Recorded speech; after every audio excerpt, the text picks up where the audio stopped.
Let's put an empty div directly into the body tag, and only set a height to it. This means the width of the div will be the same as the browser window. If we lower the browser width, the div will get narrower as well. Then we assign the background property to the div and display an image using it.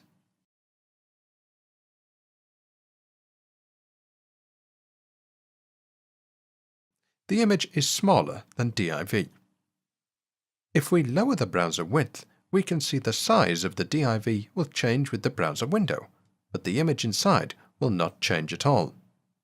This means by default, background images are not responsive. So how do we solve this problem? This requires us to learn a new CSS property, background size. Because the background size property is a new CSS3 property, we need to prepare it for different browsers.